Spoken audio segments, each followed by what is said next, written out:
스웨덴에 있는 동물학자가 개를 보고는 웃지 말라 그렇게 얘기했습니다. 동물에 전공한 사람이니까요. 왜 그러냐면 개를 보고 반갑다고 자꾸 웃다 보면 언젠간 한번 물린다. 사람과 다르죠. 개는 사람이 웃을 때 이를 자꾸 드러내면 나를 공격하라 그러는구나. 스마일을 잘 알지 못한다. 요즘은 개를 하도 사랑하시니까, 자식처럼 사랑하시니까 개만 보면 뭐 까꿍하고 그러는데 주인한테는 기를 들어서 잘할지 모르지만 다른 사람들이 자꾸 이를 드러내고 그러면 개는 이빨이 드러나오면 공격하는 것이다. 관점이 다르다는 얘기입니다. 내 상식대로 개를 생각하지 말고 개 상식대로 개를 생각해야 된다. 우리 참 우스운 얘기지만 그런 것이죠.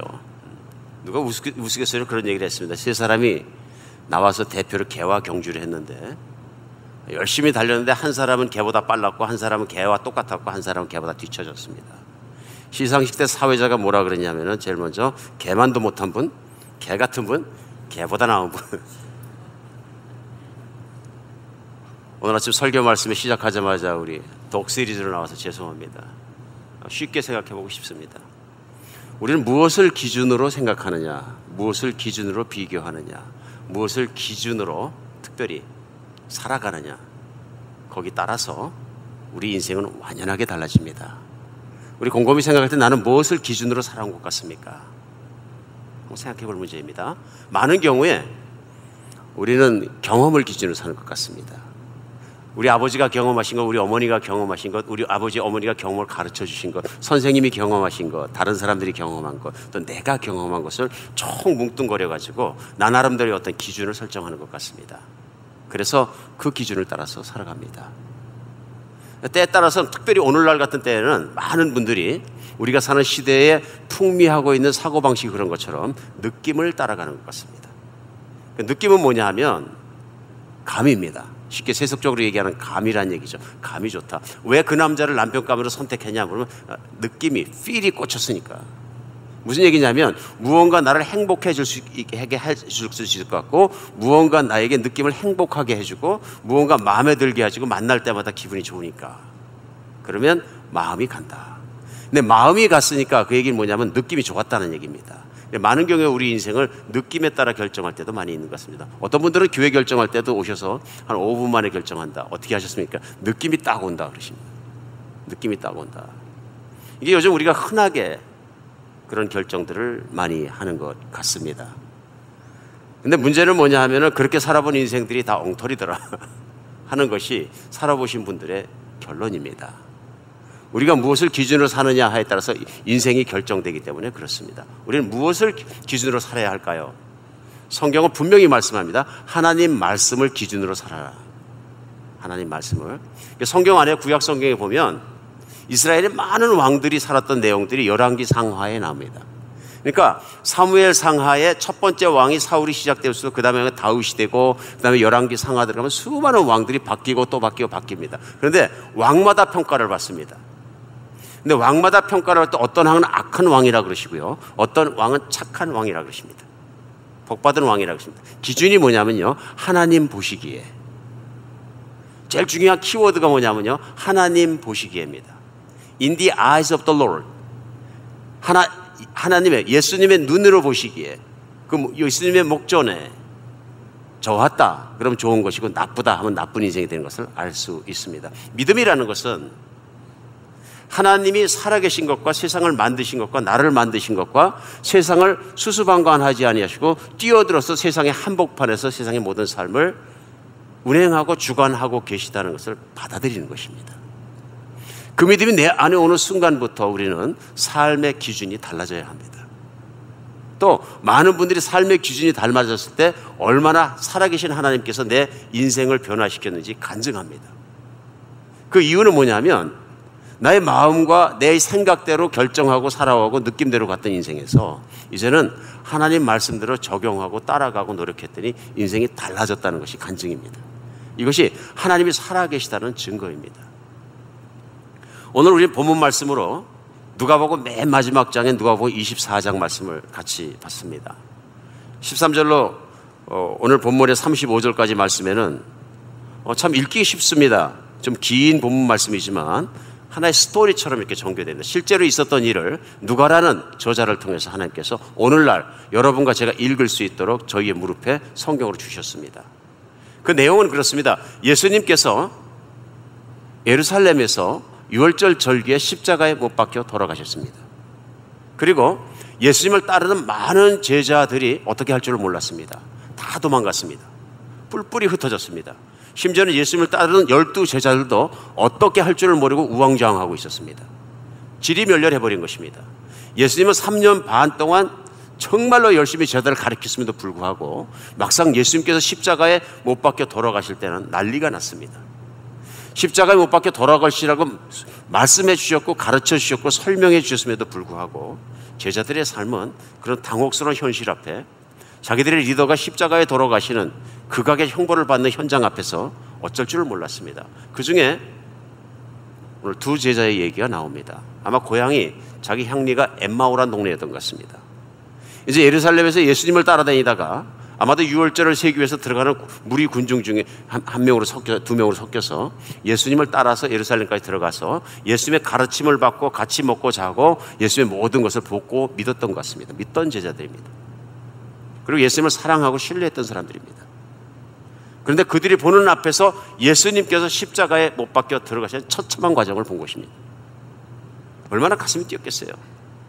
예수님이 돌아가시고 모든 것이 끝난 것입니다. 낙심해서 고향으로 돌아가고 있습니다. 너무 슬픕니다. 그리고 분노했겠죠. 특별히 제사장과 관리들과 예수님을 죽인 사람들을 향해서 분노가 일어나고 낙심하고 이제는 어떻게 살아야 되나. 제사장도 믿을 것이 못되고 나라도 믿을 것이 못하고 종교적 지도자도 믿을 것이 못하고 아무도 믿을 것이 없는 존재가 없는 세상 속에 우리는 어떻게 살아야 되나. 어깨가 푹 쳤어. 분노 반, 불평 반, 답답한 것 반, 신세한탄하면서 2명이 고향을 가고 있습니다. 거기에 예수님께서 부활하셔서 나타나셨다는 스토리입니다. 예수님께서 나타나셔서 그들에게 묻습니다. 묻습니다. 서로 주고받고 하는 이야기가 무엇이냐, 무슨 얘기들을 그렇게 열심히 하고 있느냐 하고 물어봅니다. 그러자 그 중에 한 사람, 글로벌한 사람이 말합니다.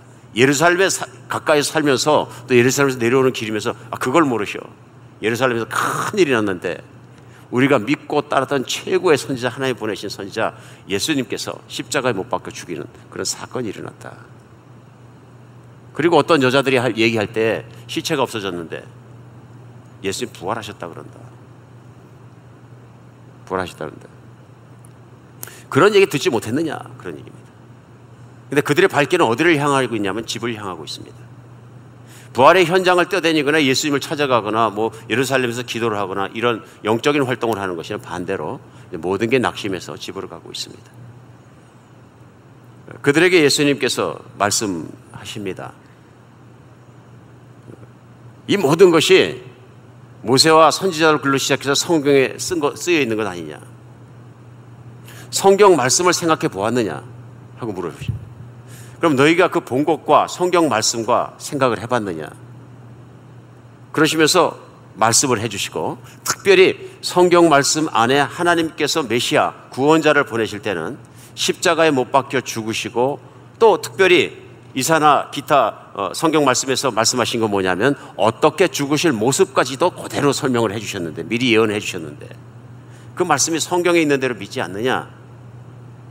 그리고 그 일이 일어난 것이 낙심할 일이 아니고 바로 예수님에 대한 일이고 그리고 메시아가 왔기 때문에 부활할 것을 믿지 않느냐 하고 물어보는 것입니다. 오늘 제자들은 문제가 뭐냐면요, 성경 말씀을 알고 있다는 것입니다. 알고 있는 것과 오늘 현장에서 예수님의 죽음을 보고 모든 것을 일어나는 사실을 매치시키는 일, 라인업시키는 일은 또 그것을 한데 이렇게 이해하도록 2 사건을 묶는 일, 에는 무력한 것입니다. 능력이 없습니다. 그러니까 성경 말씀이 믿음으로 말미암아 능력으로 나타나야 되는데 그것이 연결이 안 되는 거예요. 예수님께서 그것을 풀어서 해석을 해주셨습니다.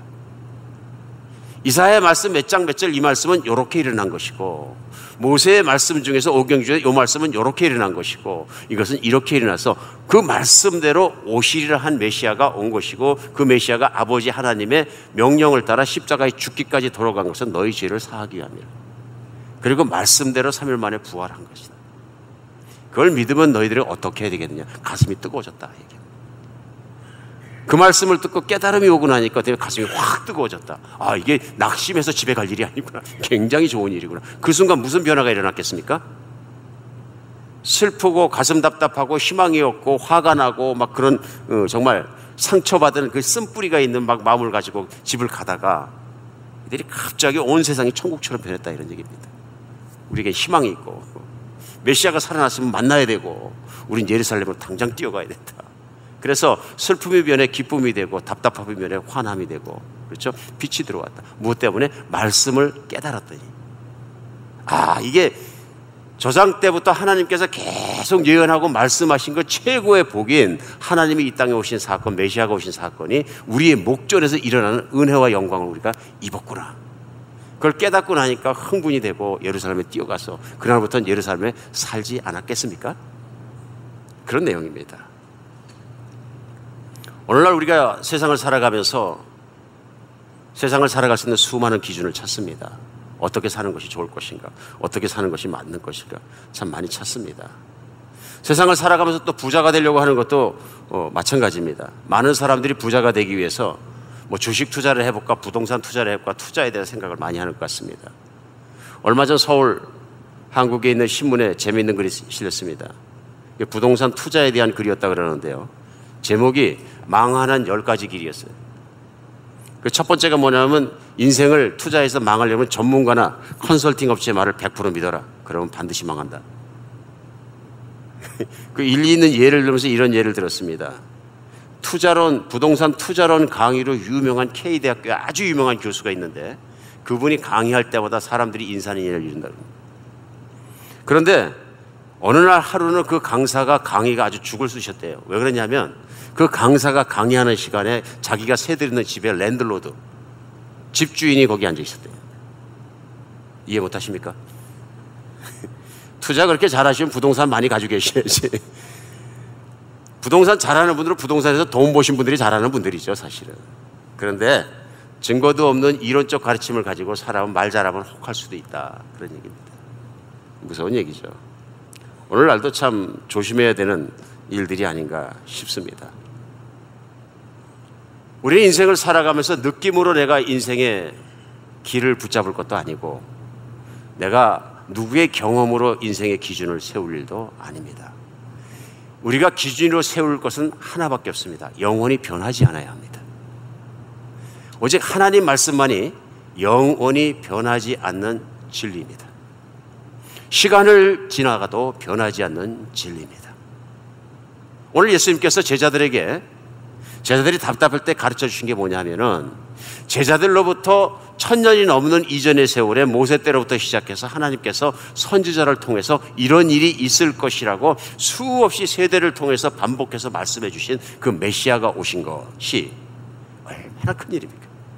근데 중요한 건 뭐냐면, 메시아가 아무 통지도 없이 어느 날 가서 창 하고 나타나신 게 아니고, 이미 사람들에게 그렇게 선지자를 통해서 성경, 구약 성경에서 수도 없이 말씀해 주셨다 하는 것입니다. 주셨다.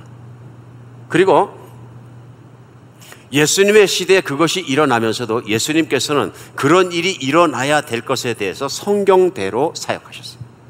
그 말씀은 성경에 예언되어 있는 미리 말씀된 모든 말씀을 다 이루셨어요. 맨 마지막에 십자가에 돌아가시면서 하신 말씀이, 마지막 말씀이 뭐냐면 다 이루었다. It is finished. 뭐가 끝났다는 얘기입니까? 우리 생각해 보죠. 아버지의 뜻을 이행해서 성경에 기록되어 있는 하나님 말씀이 다 이 땅에서 이루어지는 것이 끝났다. It is finished.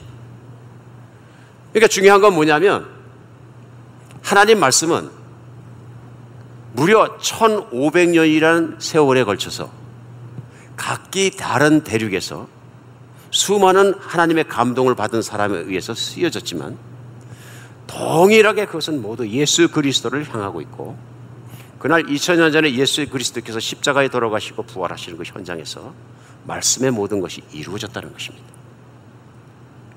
무슨 말씀이냐면요, 성경이 어떤 다른 종교에 있는 무엇처럼 무슨 횃대포를 쳐놓고 내가 들판에서 접시 2개를 주셨는데 비행 접시처럼 빙빙 돌아가더라, 빙빙 돌아가는 나오는 글자들을 다 읽었더니 무슨 경전이 되었다, 이런 얘기들이거든요. 예.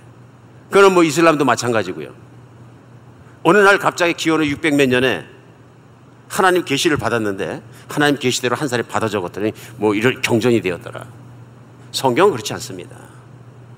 성경은 이제 예수님이 오시기 전에 오래전부터, 1000년이 넘는 이전부터 하나님께서 계속 말씀하신 것들이 쓰여지고 모아지고 그것들이 이루어진 사실이다 하는 것입니다.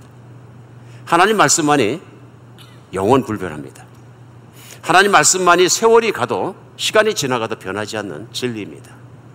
우리 인생의 기준을 세울 때 믿을 수 있는 것 위에 세워야 합니다. 그것이 하나님 말씀입니다. 하나님 말씀이 얼마나 중요한 것인지 모릅니다. 그래서 오늘 예수님께서도 이들에게 믿음이 없다, 믿음이 없다, 무조건 나를 보고 나만 믿어, 이렇게 말씀하지 않으셨어요. 예수님께서 아주 불합리적으로 그냥 무조건 믿음이야, 이렇게 말씀하지 않으시고 말씀을 믿어라, 말씀을 믿어라. 25절에 보면 그러시잖아요. 미련하고 선지자들이 말한 모든 것을 마음에 더디 믿는 자들이요 하고 말씀하십니다. 미련하고 선지자 말씀을 더디 믿는 자들이요. 왜 그렇게 못 믿느냐? 제자들이 예수님은 따라다녔지만 예수님이 돌아가시니까 모든 게 끝나버린 거예요. 예수님이라는 사람을 따라다니는 거예요. 그렇죠? 말씀 안에서 믿음의 확신을 가지고 부활하실 거야, 말씀대로. 이렇게 말씀대로 믿는 믿음이 아니라 느낌대로 따라가는 믿음이었다. 여기까지. 왜 따라다니느냐? 내 느낌에 메시아 같으니까. 뭔지 기적도 이루고 메시아 같으니까. 중요한 건 뭐냐면 말씀대로 믿는 신앙이 없었다. 오늘날도 믿음 중에서 느낌대로 가는 신앙이 위험한 것이 여기 있습니다. 당신은 어떤 게 성령 충만한 것이라고 생각합니까? 그렇게 얘기하면은 내가 하나님을 가까이 느낄 수 있고 필링이 완전히 내가 성령의 느낌 속에 감싸 있을 때 뭐 그럴 수 있죠. 그러면 필링이 나빠질 때는요, 필링이 차가워질 때는요, 필링이 어떤 일 때문에 번민하게 될 때는요, 하나님 없어진 겁니까? 중요한 건 말씀을 믿는 진짜 신앙입니다. 하나님이 내가 너와 함께 성전을 살고 내 안에 살겠다 하고 말씀하시면 아멘 주 예수여 어서 오시옵소서 해서 내가 예수님을 영접하고 나면 예수님이 내 안에 계시다는 걸 말씀대로 믿는 신앙이 중요한 것입니다. 내가 기분이 좋을 때나 기분이 가라앉았을 때나, 그렇죠? 느낌이 좋을 때나 느낌이 좋지 않을 때나 어떠한 때라도 말씀대로 예수님은 내 안에 살아계시다는 걸 믿는 믿음이 최고의 믿음입니다. 믿으십니까? 신앙의 기분대로 막 올라갔다 내려갔다 막 이러고 예배의 환경에 따라서 막 올라갔다 내려갔다 그러고 막 그런 이유는 왜 그러냐면요, 기준이 느낌이기 때문에 그렇습니다. 느낌이 나쁜 것은 아닙니다. 느낌이 때로 하나님 말씀에 전적으로 순종하는데 업됐기 때문에 도움을 줄 때가 있습니다. 그러나 진짜로 좋은 신앙은 말씀을 기준으로 믿는 신앙입니다. 말씀이 육신이 되어 우리 가운데 거하시고 예수님께서도 사역을 하실 때 오늘 엠마오에 가는 제자들에게 특별히 말씀을 왜 믿지 않느냐 하고 말씀하십니다. 선지자들에게 이미 통해서 말씀하신 걸 더디 믿는 자들이요. 믿지 않으니까 의욕이 생기고 의심이 생기니까 신앙이 삶이 엉망진창이 되지 않느냐, 힘이 빠지고 엉터리가 되지 않느냐. 하나님이 너희를 사랑하시는데 그렇게 만드셨겠느냐. 사랑하는 여러분, 우리에게 꼭 필요한 것은 하나님 말씀입니다. 그리고 하나님 말씀을 믿는 믿음입니다. 우리가 하나님 말씀을 소중히 생각을 정말로 믿으면 하나님 말씀이 나의 삶의 기준이 됩니다. 그러니까 삶을 살면서 모든 생각할 때 하나님 말씀에 뭐라고 하셨나, 이렇게 사는 것이 하나님 말씀대로 맞는 삶일까 하는 것을 늘 생각하는 삶을 사는 것이 맞는 것입니다. 여러분, 위대한 사람 옆에서 있는다 해서 위대해지지 않습니다. 배고파 죽겠는데 배 많이 부르고 토할 것 같이 많이 드신 분 옆에 있다 해서 배가 부르지지 않습니다. 맞습니까? 성경을 이렇게 끼고 다닌다 그래갖고 말씀으로 충만해지지 않습니다. 그렇죠? 중요한 건 뭐냐면 말씀이 나의 삶의 기준이 되고 말씀이 하나님 말씀이고 말씀이 나의 모든 것 된다는 믿음으로 받아들이고 성경을 읽기 시작하고 그 말씀이 내 안에 들어와서 나의 삶의 기준이 되고 모든 것이 되면 나의 삶은 저절로 바뀝니다. 저절로 바뀝니다. 이게 믿음이 무슨 차력하는 사람들처럼 으쌰 해갖고 뭐 무슨 파워로 팍 들어오는 것이 아니고요. 믿음은 말씀을 믿는 믿음이 들어오는 것입니다. 사랑하는 여러분, 그래서 우리가 말씀으로 돌아가고 말씀을 진짜로 신뢰하고 삶의 기준으로 다시 서는 여러분과 제가 되었으면 좋겠습니다. 우리가 인생을 살아가면서 내가 왜 이렇게 믿음이 안 크냐 그러면 이유는 한 가지입니다. 말씀을 보시지 않는 겁니다. 말씀을 깊이 묵상하시지 않는 것입니다. 그래서 오늘 본문 말씀이 저희에게 가르쳐주는 두 번째 진리가 있습니다. 그것은 뭐냐면 말씀은 믿음이 자라게 하는 양분입니다. 오늘 엠마오로 가는 제자들이 인생을 고개를 탁 내리고 어깨가 처지고 발에 힘이 빠지고 터벅터벅 걸어오면서 뭘 믿고 살아야 되냐, 제사장도 못 믿고 관리인도 못 믿고 누구도 못 믿고 이 더러운 세상을 우리가 어떻게 살 것이냐, 예수님은 돌아가셔버리고 아무도 희망이 없다. 환경을 보니까 로마에 압제받고 있고 식민지 생활하고 있고 희망이 없다. 그러니까 일제시대 우리 조선반도에 제일 많이 풍부했던 얘기가 뭡니까? 노세 젊어서 노세, 늙어지면 못 너나니 그냥 막걸리 먹고 취해가지고 팍 넘어져 버릴까. 그리고 일제시대 초기에 조선에 왔던 선교사님들이 하나같이 쓰시는 말이 있어요. 이들의 삶은 짐승 같다.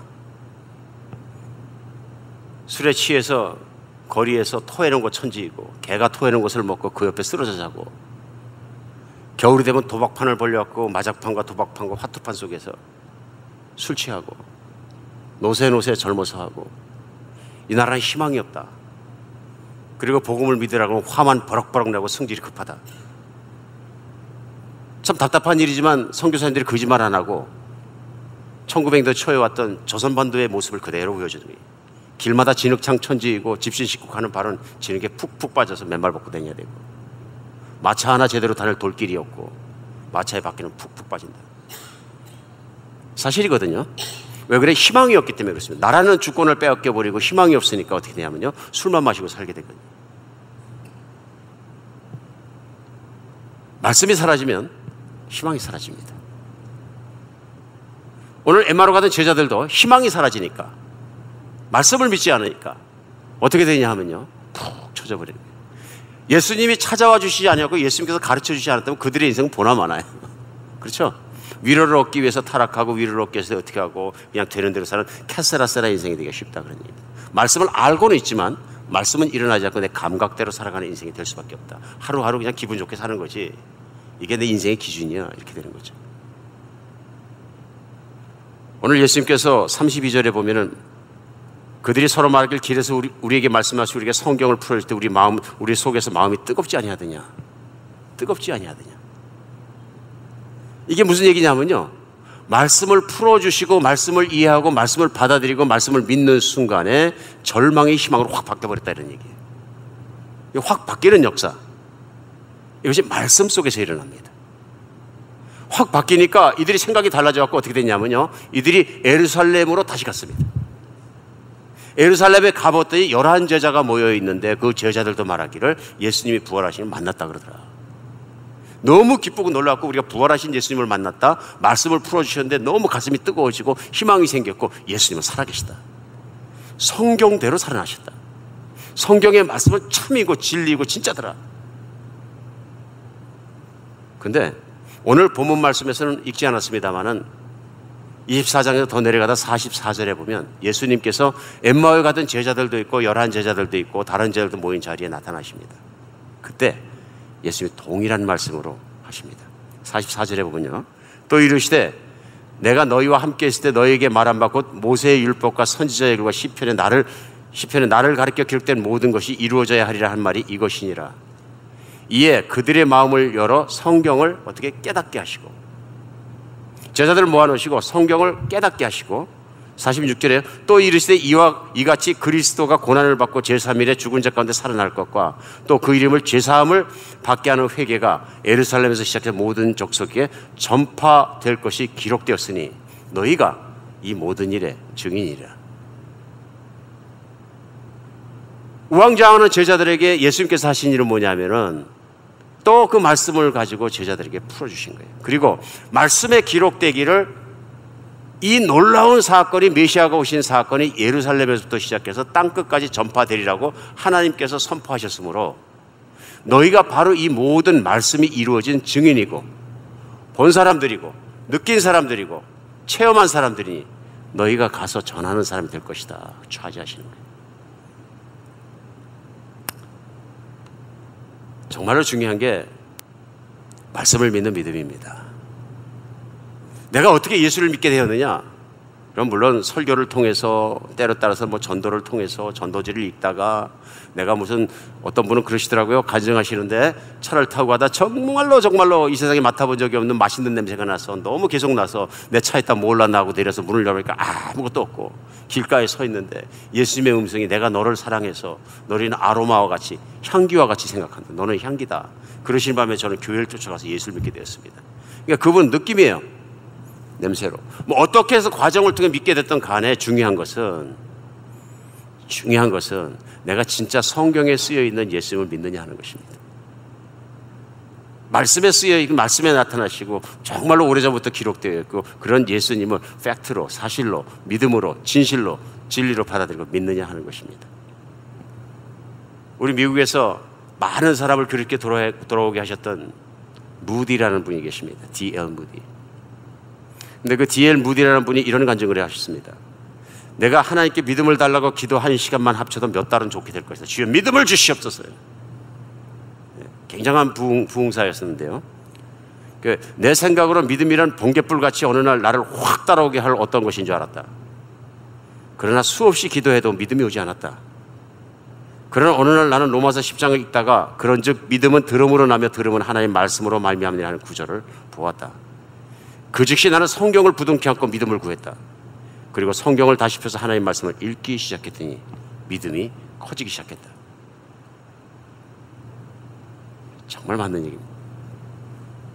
우리가 하나님을 섬기고 그 예수님의 증인이 되고 사역을 하고 하나님 나라를 일으켜야 할 모든 문제도 우리 믿음을 따라서 하는 것입니다. 믿음을 따라서. 우리의 믿음은 말씀이라는 양분을 먹고 매일 크는 것입니다. 그런데 그 말씀을 갖다 내가 접어놓고 끼고만 다니든지 하면 내버려 버리든지 등한히 하게 되면 나는 느낌으로 믿음을 자꾸 잡으려고 합니다. 오늘 D.L. 무디 선생님이 말씀하셨죠. 내가 기도만 열심히 하면 믿음이 들어올 거야. 팍 기도하면 기도의 열정으로 말미암아 감성은 뜨거워지지만 실제로 말씀에 순종할 수 있는 순종의 믿음이 자라진 않는다. 기준이 달라지지도 않을 수도 있다. 그리고 흔하게 보는 게 뭐냐면 월십할 때 막 뜨거운 것 같은데 밖에 나가서는 엉뚱한 생각하고 엉뚱한 삶을 살아가고 사람들 등이나 치고 그런 사건이 있을 수 있다. 왜 그렇습니까? 말씀의 기준대로 양분을 먹고 진짜 믿음이 자라지 않았기 때문에. 진짜 믿음이 자라야 합니다. 진짜 믿음의 결과는 뭐냐면요, 매일매일 말씀을 갈급해야 하고 말씀을 읽고 말씀을 묵상하고 말씀을 먹고 말씀 안에 살아가고 말씀이 인격 되시고 내 안에 계신 예수님과 그 말씀을 통해 대화하고 그분의 말씀이 내 안에 살아있고 내가 무엇을 하고 말씀이 생각이 나고 그 말씀이 나를 끌어가는 삶을 사는 것, 말씀의 지배를 받는 삶을 사는 게 뭐냐면 믿음이에요. 그렇죠? 말씀의 지배를 받는 삶을 살지 않으니까 어떻게 되냐면 신앙생활을 한다 그러는데 이중적인 삶이 자꾸 나오는 거예요. 말씀이 멀어졌다. 말씀이 멀어졌다. 첫 번째는 하나님 말씀만이 시간이 가도 변하지 않는 영원한 진리이고요. 그래서 우리의 기준이 되어야 합니다. 하나님 말씀입니다. 두 번째는 말씀은 우리 믿음이 자라가야 하는 양분입니다. 말씀을 멀리하면 믿음도 자라지 않습니다. 그냥 믿음이 있는 것처럼 느끼려고 노력하는 것입니다. 나중에는 몸부림치게 됩니다. 괜히 믿음 없어 보이지 않으려고 허풍도 떨게 되고요. 그렇죠? 쇼업도 하게 되고요. 별짓 다 하게 됩니다. 그러나 믿음은 오직 말씀을 사랑하고 말씀을 순종하는 것에서 드러나는 것입니다. 오늘 마지막으로 세 번째, 말씀은 우리가 형통한 인생을 살게 합니다. 오늘 주보를 만드시면서 너무 솔직하게 주보했다가 다 가르쳐 주셔가지고 다음 주부터는 이제 가로놓기를 많이 해달라고 이제 부탁을 드렸어요. 가로놓기를 해야 된다. 이 중요한 거를 미리 다 가르쳐 드리면 안 되니까. 말씀은 우리가 형통한 인생을 살게 합니다. 형통하다는 얘기가 무슨 얘기일까요? 형통하다. 그냥 뒤로 넘어져도 돈이 생긴다? 성경이 말씀하신 형통한 인생이라는 건 뭐냐면요, 하나님의 복이 끊이지 않는다 하는 얘기입니다. 이해하시겠죠? 하나님의 어떤 환경 속에서도 그것이 복이 된다는 얘기입니다. 끊이지 않는다. 내가 어릴 때나 나이 먹어서나 내가 돈을 많이 벌 때나 적게 벌 때나 건강이 있을 때나 없을 때나 어떤 경우를 당하더라도 하나님의 복은 나로부터 떠나지 않고 끊이지 않는, 실제로 성경에 있는 하나님의 사람들의 삶이 그렇습니다. 여러분 아시죠? 모세의 삶도 오르락내리막이 말도 못하게 많고요. 그 전에 요셉의 삶 이루 말할 수 없고요. 다윗의 삶, 모든 하나님의 사람들의 삶이 세상적 기준으로 하면 업앤다운이 있는 정도가 아니라 롤러코스터입니다. 롤러코스터. 그러나 다윗이 고백하는 것처럼 항상 여호와께서 내 앞에 계심으로 내가 요동치 않는다. 이게 형통입니다. 아멘. 이게 진짜 복이에요. 이제 진짜 믿음이고요. 그렇습니다. 우리 신앙생활에 보면 그런 거 많잖아요. 내 인생은 형통하지 않아, 복을 못 받았나 봐. 이건 뭐냐면 기복신앙이기 때문에 그렇습니다. 형통은 그런 복이 아닙니다. 형통은 어떤 상황 속에서 하나님이 나에게 끊임없이 복을 주신다는 것을, 그래 가난도 유익이 되고 부한 것도 유익이 되고 강한 것도 유익이 되고 약한, 모든 것이 다 합력해서 선한을 이루시는 하나님의 임재가 그 복이 끊이지 않는 인생을 형통한 인생이라고 합니다. 이런 형통한 인생을 사는데 꼭 필요한 게 뭐겠습니까? 지폐겠습니까? 도움이 되죠, 한때는. 근데 지폐보다 중요한 건 말씀입니다.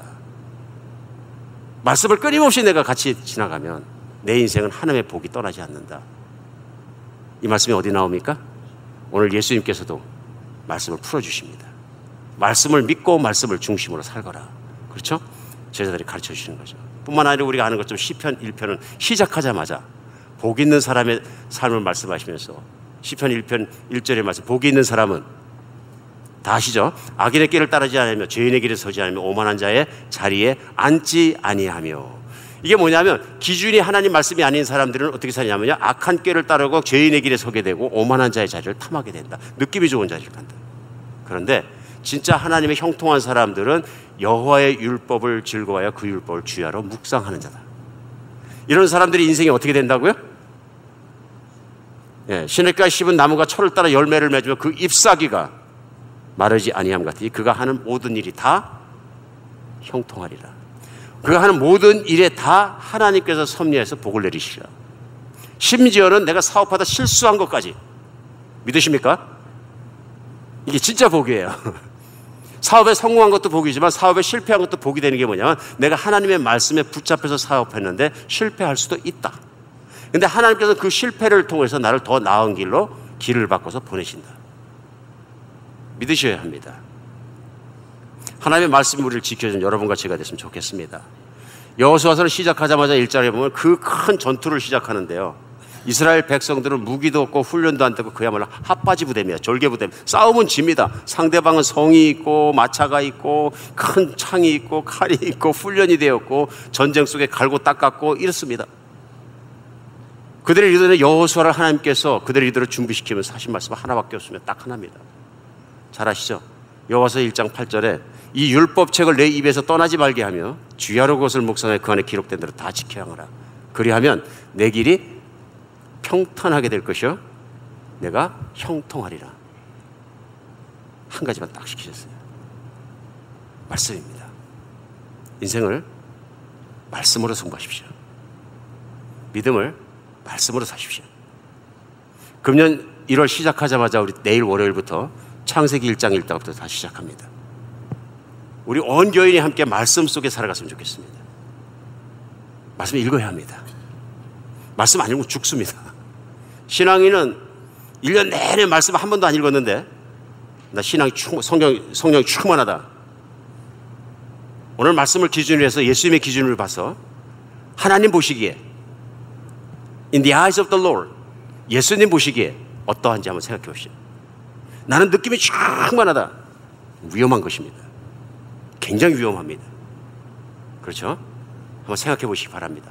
말씀 붙잡는 여러분과 제가 됐으면 좋겠습니다. 뭐 과거에 2016년에 어떻게 살았을 때도 오늘 내가 돌아서서 말씀을 다시 붙잡는 것을 성경은 회개라고 합니다. 회개. 돌아서는 것입니다. 말씀에서 멀어졌던 나, 말씀에서 등한시했던 나, 안다고 생각하면서 가르치기만 했던 나, 뭔가 사람들 앞에서 브러핑 했던 나, 하나님 앞에 솔직하게 내려놓고 말씀을 붙잡습니다. 은혜가 임하기 시작할 줄 믿습니다. 그런 마음으로 겸손히 말씀 앞에 무릎 꿇고 다시 안다고 생각하는 모든 거 내려놓고 말씀을 붙잡는 여러분과 제가 되었으면 좋겠습니다. 내일부터 하루도 빠짐없이 매일 읽으면서 우리가 그런 습관을 붙이는 것이 너무 중요합니다. 매일 읽는 것이 우리에게 너무 중요합니다. 미국 농담 중에서 터럴 크리스천, 거북이 교인이라는 말이 있습니다. 처음 들어보신 계시나 모르겠네요. 새는 9일을 먹지 않고 살 수 있고요. 사람은 보통 한 12일 정도 먹지 않고 살 수 있다고 합니다. 개는 20일을 견딥니다. 거북이는 500일을 먹지 않아도 삽니다. 뱀은 800일을 먹지 않고 견디고요. 곤충은 1200일을 먹지 않고도 견딘다고 합니다. 무서운 생명력들입니다. 말씀을 먹지 않고 잘 살아가는 크리스천을 농담으로 거북이 그리스도인이라고 합니다. 말씀 안 먹고도 500일을 산다. 우리 말씀에 꾸준함이 필요합니다. 말씀은 우리 신앙을 불태워주시는 보고입니다. 끊임없이 말씀을 먹어 끝도 없이 먹어야 합니다. 끝도 없이. 그 펜실베니아의 그 센트럴리라는 보로에 가면 끝없이 타는 불이 있습니다. 이 불이 왜 그러냐면은 1962년도에 화재가 났는데요. 화재가 났는데 불을 끄는 과정에서 불을 잘못 꺼가지고 거기가 원래 코어마인 탄광이 있는 곳입니다. 근데 그 광맥에 불이 붙어버렸어요. 그러니까 지하에서 광맥이 석탄 광맥이 끊임없이 타들어가는데 아무도 못 꺼요. 지하 뭐 1000피트 이런 데서 타들어가니까요. 그러니까 온 동네가 하다 보면 어디서 불이 올라오고 또 불이 올라오고 어디서 길이 꺼지고 다 타니까. 그래서 끌 수가 없습니다. 지금도 오늘도 타고 있는데 고민이 많아서 온 주민들이 다 소개하고 밖으로 나와 살게 되고 쫓겨나게 되고 그렇습니다. 그리고 얼마나 탈 거냐 그랬더니 보통 예상하기는 미니멈 250년 더 타야 된다. 대단하죠? 우리 신앙의 느낌이 우리 신앙의 끈기가 그런 사람 되었으면 좋겠습니다. 끊임없이 솟구쳐 오르는 하나님의 말씀의 은혜, 끊임없이 나를 붙들어 주시는 말씀의 은혜, 그 은혜에 붙잡히는 여러분과 제가 됐으면 좋겠습니다. 그러기 위해서는 오늘 시편에서도 말씀하시는 것처럼 말씀을 사랑하고 말씀을 읽는 것뿐만 아니라 마음속에서 곱씹고 묵상하는 사람이 되어야 합니다.